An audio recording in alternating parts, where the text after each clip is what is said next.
Voilà, donc merci pour cette invitation à présenter notre équipe et notre travail. On va faire un bilan de 2 ans. Un Palidum, c'est né il y a 2 ans et 4 mois, donc on est vraiment presque dans les derniers chiffres que je vais pouvoir vous présenter. Rapidement, donc je n'ai pas de conflit d'intérêt évidemment pour cette présentation.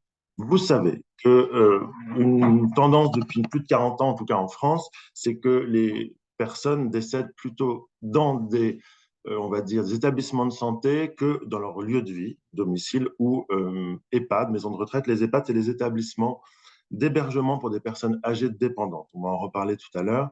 À Paris, on voit que la tendance est vraiment marquée encore en 2018 et elle ne change que peu ces dernières années, malgré le fait qu'on puisse imaginer, quand on accompagne des patients, qu'on leur pose la question, même s'ils ne sont pas encore malades, la plupart des personnes vont vous dire qu'ils préféreraient, évidemment, idéalement, mourir chez eux, entourés de leurs proches.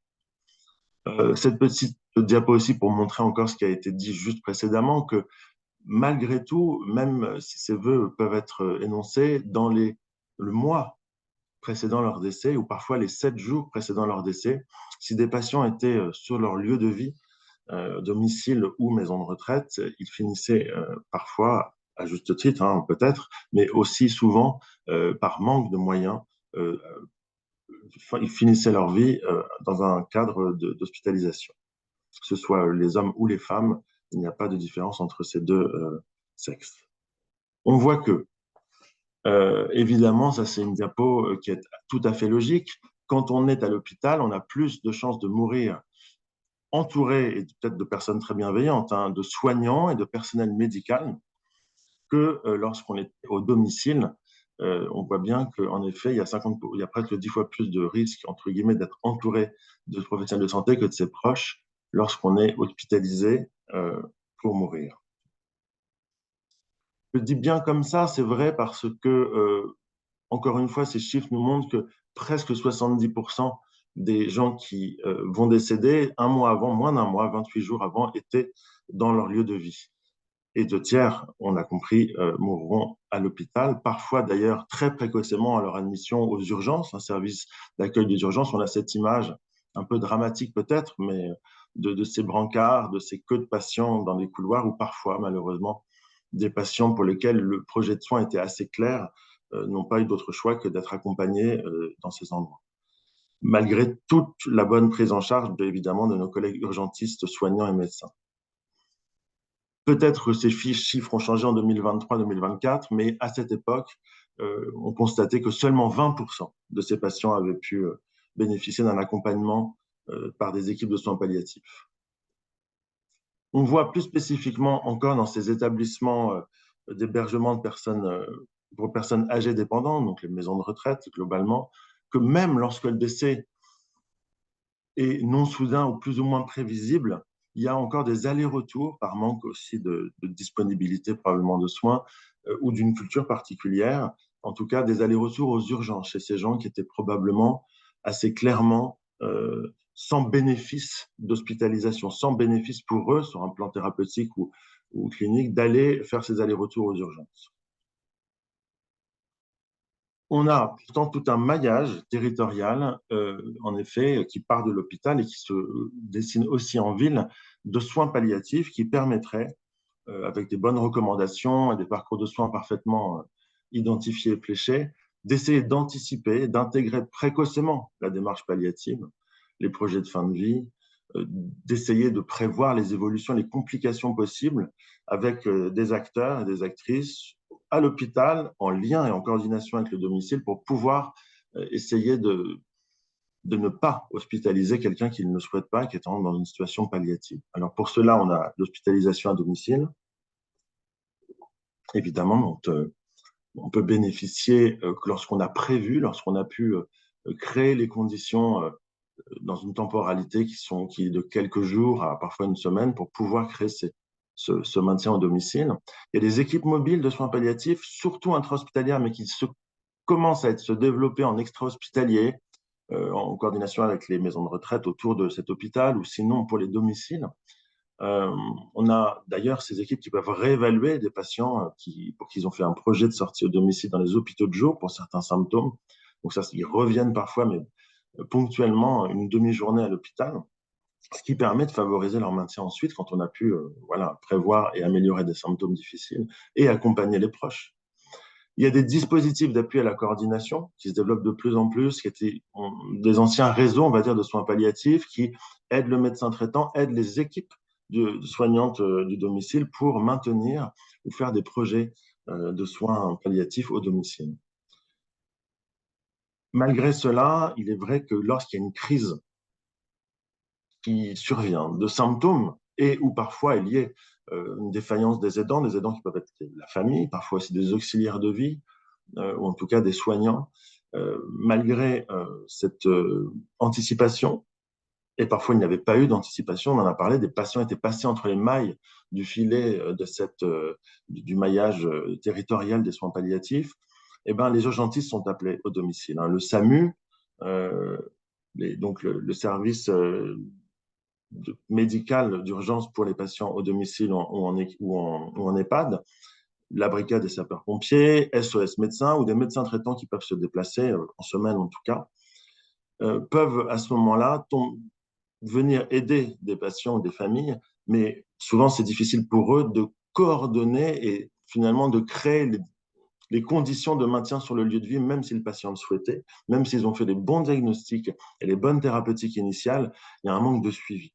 D'où l'idée de plusieurs personnes, une petite équipe au départ, après finalement cette histoire de Covid et puis d'autres événements, de rencontres qui ont permis de mettre en œuvre cette expérimentation Palidum que je vais maintenant vous décrire. L'idée, c'est de se déplacer en binôme, soignant-médecin, chez des patients, donc domicile privatif ou EHPAD, qui sont dans une situation de crise, qui peut être une détresse vitale ou une défaillance, on va dire, de l'organisation, qui ne souhaitent pas être hospitalisés, ou qui l'avaient exprimé antérieurement, et pour lequel les différents médecins au chevet de ce patient s'accordent collégialement pour qu'il n'y ait pas un manque de chance, hein, qu'il n'y aura pas de bénéfice à le transporter aux urgences ou en soins particuliers spécifiques.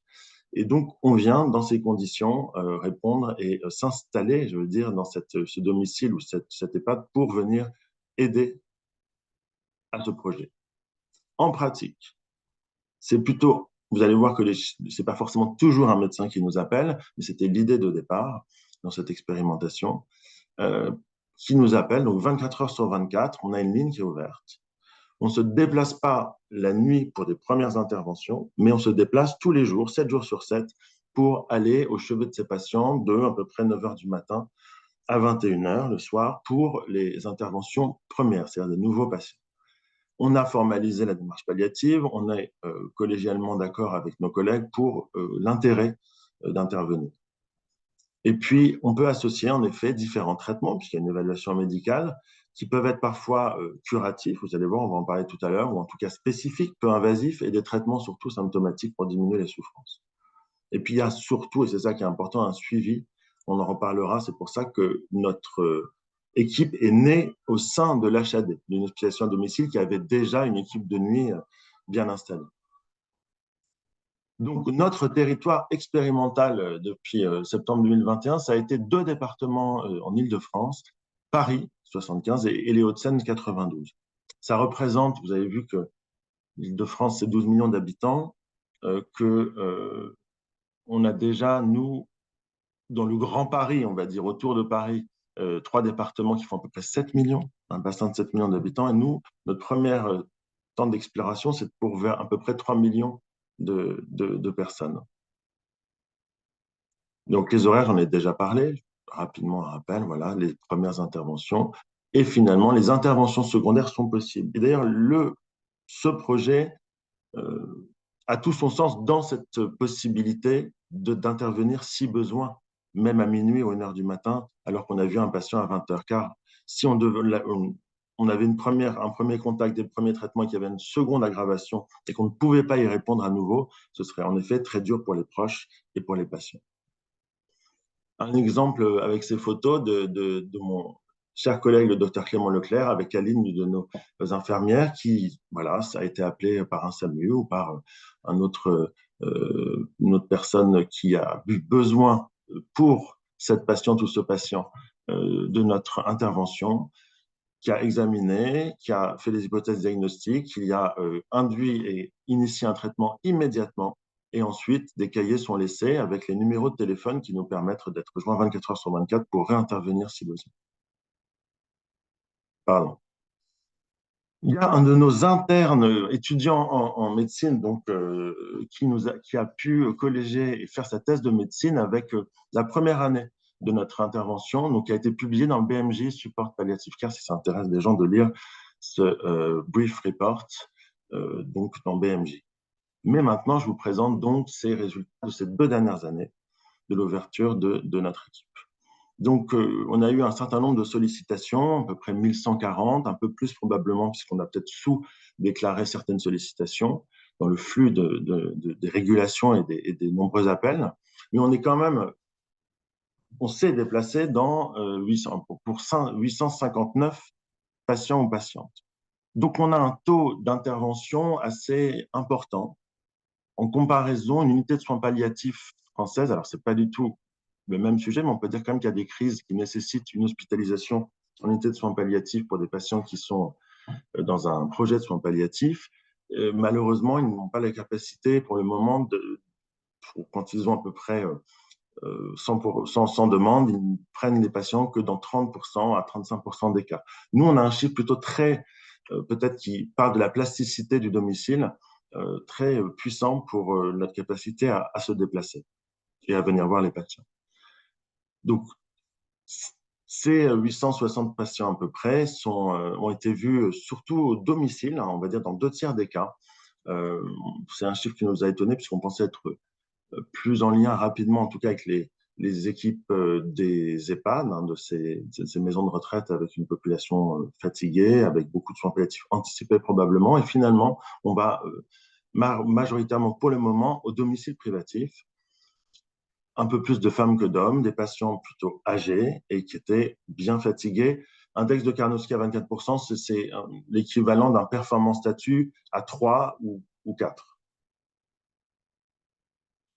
Et surtout, donc les équipes des urgences, la permanence des soins des urgences du domicile, le SAMU ou les pompiers qui nous appellent la plupart du temps, des médecins spécialistes aussi.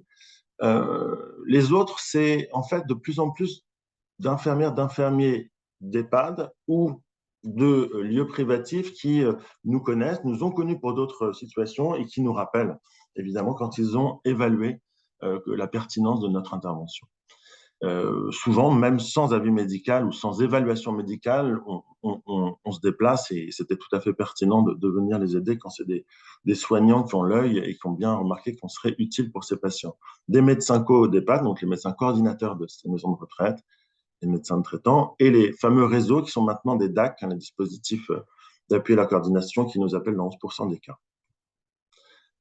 La plupart de nos patients ont ou un cancer ou une démence évoluée, hein, sont avec des pathologies neurodégénératives ou un cancer évolutif.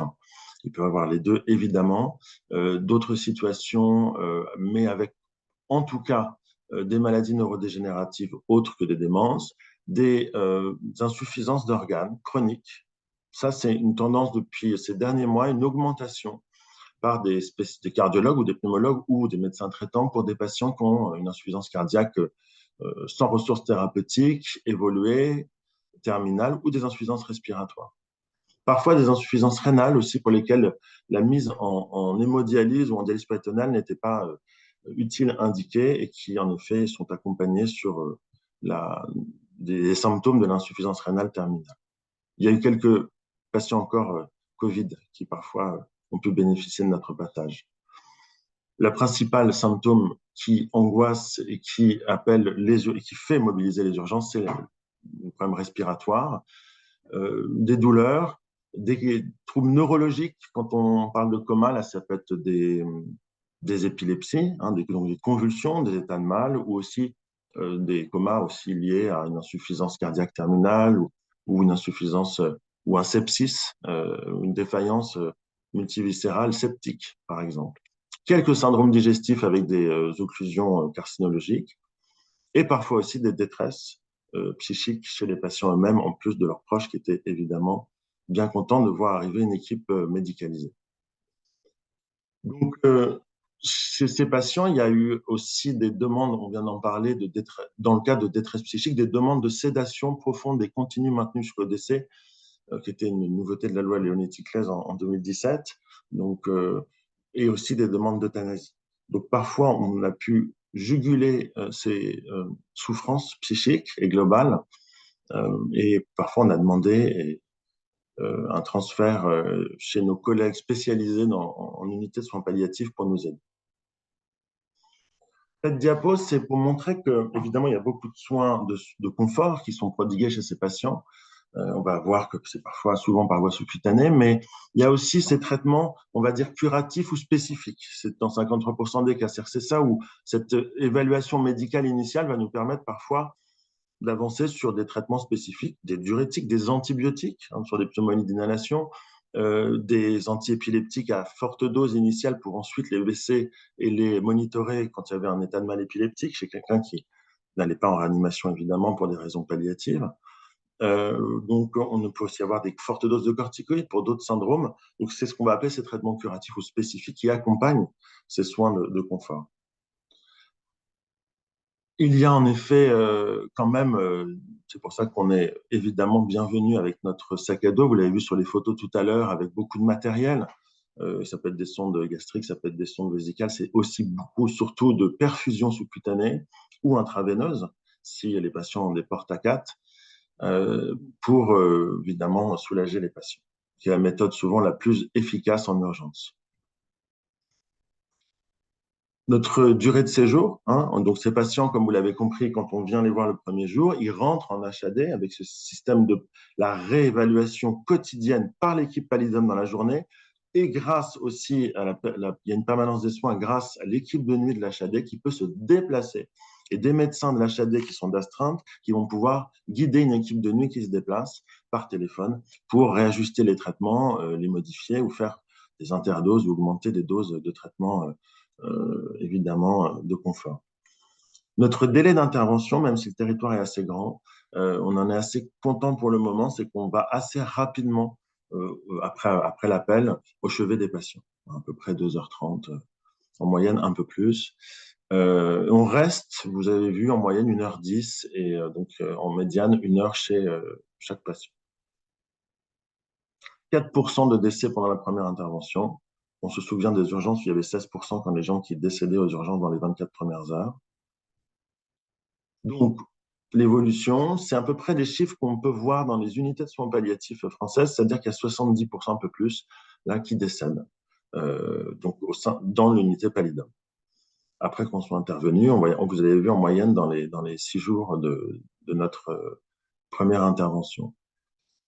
Amélioration fin d'HAD, c'est qu'on a passé un cap. On a passé cette cap de cette pneumonie, de cette aggravation symptomatique, de douleurs non contrôlées, et on a pu remettre les patients dans leur parcours de soins initial. Donc, pour être rappelé, d'ailleurs, si besoin, si une nouvelle crise se passe. Et dans 9% des cas, les patients ont été transférés à l'hôpital. Parfois, c'est nous-mêmes qui avons considéré, ou en lien avec les urgentistes, que même si on s'est déplacé, en revenant et en revoyant la situation, il y a un bénéfice à le transférer aux urgences, hein, pour un examen spécifique, pour peut-être un traitement particulier, parce que aussi d'autres personnes de la famille sont arrivées et que ce n'est pas forcément une situation apaisée et sereine. Donc, il y a aussi évidemment des transferts qui sont faits malgré notre arrivée au domicile ou sur le lieu de... Il y a en tout cas, chez les familles, avec le retour après nos passages et après les décès des patients, chez les professionnels qu'on vient aider, et dans notre équipe nous-mêmes, une satisfaction qui est clairement exprimée et pas évaluée scientifiquement pour le moment, mais qui est tout à fait palpable. Et on pense que pour des patients conscients, en tout cas, on voit qu'ils sont aussi assez heureux de notre passage.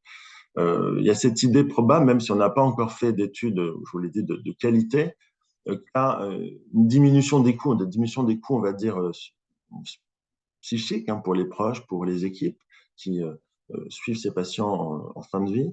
Et puis, probablement, mais ça, on n'a pas, il faudrait monter une étude d'ailleurs future pour essayer de l'évaluer. Et ça, c'est probablement lié, c'est spécifique à la France. Et comme il y a une sécurité sociale qui va payer pour l'ensemble des actes, Pallidoom, sur un projet, un parcours de soins de quelqu'un qui serait hospitalisé versus quelqu'un qui, grâce à Pallidoom, reste à son domicile pendant à peu près 6 à 10 jours, on a vraiment une diminution des coûts euh, de, de la sécurité sociale, des coûts de santé, des coûts de dépenses liés finalement à une hospitalisation et à des soins particuliers, des examens, alors que dans notre unité, on va, je pense, prodiguer des bons soins et amener du confort en diminuant ses coûts à peu près de 50% probablement.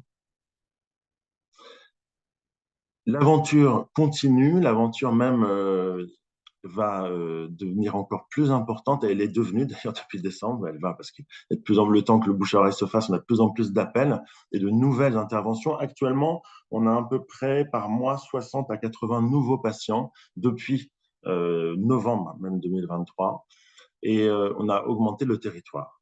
Et donc pour augmenter ce territoire et répondre 7 jours sur 7 à ces appels. On a augmenté largement l'équipe. La première photo, vous l'avez vu tout à l'heure. Et là, maintenant, on est un certain nombre de médecins et infirmières à temps dédié et complet, des médecins à temps activité partielle pour venir remplir ces 7 jours sur 7 d'intervention au quotidien. Je vous remercie de votre attention.